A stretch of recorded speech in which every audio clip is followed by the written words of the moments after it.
day to all of you. In this present video, I am going to explain the concept of algorithms and flowchart. I explain these concepts with the help of PowerPoint presentation, which I am going to share on the screen. Algorithms and flowcharts.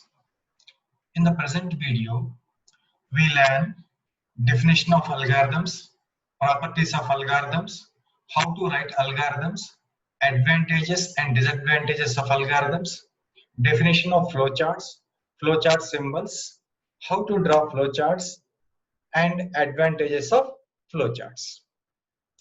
We start with algorithms. Definition: a finite number of sequential steps that performs a given task when executed is said to be an algorithm. The algorithm has the following properties. It contains either 0 or more inputs. Definitely it contains at least one output. It contains finite number of steps, and each step is unambiguous and clear. Next one is effectiveness. That means each statement is executable and each expression and sub-expression are clearly executed and obtain result in that step itself. If these properties are followed, then we can say an effective algorithm. Now, how we can write the algorithms? To write the algorithms, we use a structure which consists of a title and some steps. If you look into it, first we write the title of the algorithm. Then step 1, we have two words called start or begin, which indicates the beginning of the program. Then second step is input data. Here we declare variables and input the values to the variables. Next one is computational part, where the computation or calculation part or evaluation of expressions will take place. Next, step 4, output information, where the calculated values are outputted onto the screen or output devices. And the last step is stop or end, which indicates the termination of the program. Now, next step. Let us write an algorithm for computing sum and average of 3 given numbers. And for that, as per the problem, we give the title sum and average of 3 numbers. Step 1, start. Step 2, A, B, C are 3 variables and they are declared and their input values are given in the step 2 as read A, B, C. Step 3, compute sum A plus B plus C. Here, the 3 variables A, B, C values are added up and will be assigned to a variable called sum. And in the next step, average is equal to sum by 3, where sum is divided by the integer 3 and the value average is obtained and assigned to the variable average. In the next step, the values of sum and average are printed on the screen. Stop, end of the program. Similarly, let us see another example. Let us write an algorithm for computing largest of 2 given numbers. Title, largest of 2 given numbers. Step 1, start. Step 2, read A comma B. That is A and B are variables and their values are given here. And in step 3, we have a comparative statement. If A is greater than B, go to step 4, else go to step 5. If A greater than B is true, the option is step 4, and it fails, the option is step 5.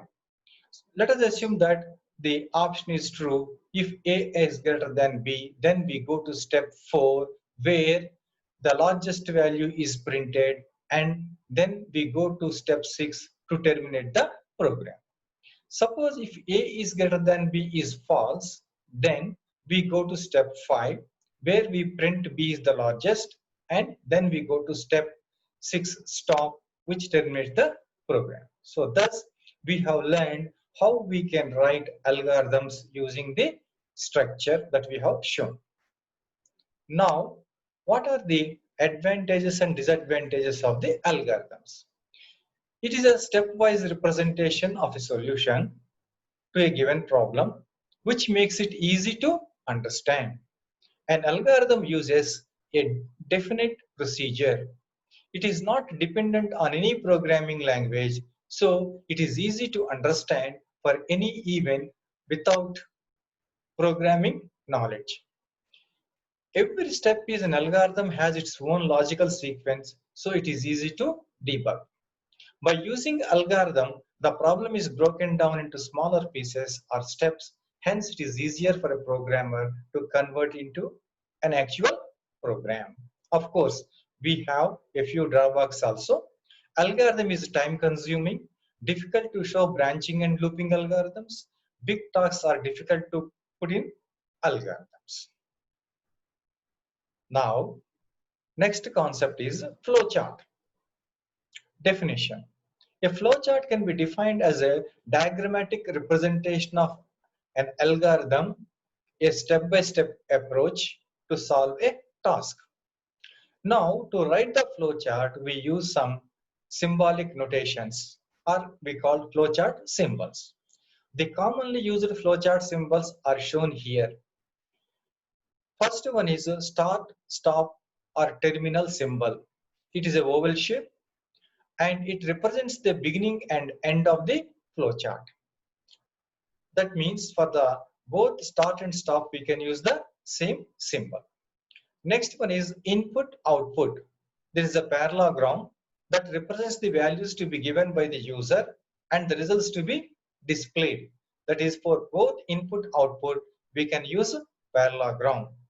Next one is a rectangular box which is indicating processing.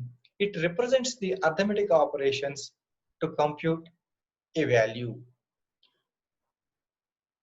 Next symbol is a diamond shaped symbol, which is also known as decision making.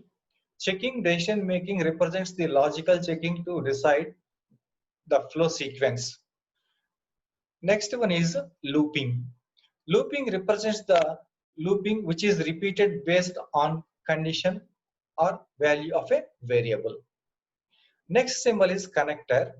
It represents the continuity of the flow chart in another place or page.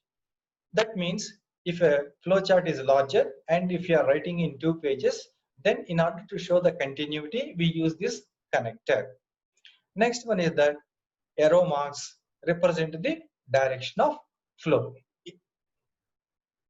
Now, we try to learn how to write the flow charts. Here an example is given. Here the problem is writing a flow chart to add two given numbers. First, we start with a oval shape, that is the start, beginning of the program. Then a rectangular box, which is useful for declaration of the variables. So here we are declaring 3 variables, num1, num2 and sum. Num1, num2 are the two given numbers, and after addition, these values are expected to be put in the third variable, sum. After that, next step is a parallelogram where we input the data of num1 and num2 by using the read statement, read num1 and num2. Then we go for computational part, that is addition of a and b and assigning it to variable sum, that is shown in a rectangular box which indicates the computation. Here b will be added to a and that will be assigned to sum. Now, after calculation of the sum, we want to display it. So therefore, we go for the next step where a parallelogram, where a display sum is shown. After that, stop, termination of the program. So thus, by using the symbolic notation, we can write the flow chart. This is a simple program. In the next program, we implement some logical part also, where we take some decision making. Now here we are drawing a flowchart to find the roots of a quadratic equation. In the case of quadratic equation, there are two possibilities: having real values and having imaginary values, that what we call as complex values. Therefore, we choose the option for both the values. But however, the computational part may be different. Now here there is a value called discriminant that will be calculated with the coefficients of the quadratic equation ax square plus bx plus c in the form of abc, and with that we take a decision whether we are going to calculate the real values or imaginary values. And this logic has been implemented in the flowchart. So first we start with the symbol start, then we have to declare some variables that are involved in the computation.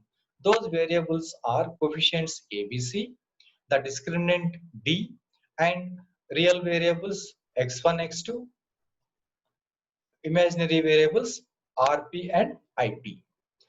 Now, after inputting the values of ABC, we are going to the computational part, and there we are calculating the discriminant value D, which is expressed as B square minus 4AC.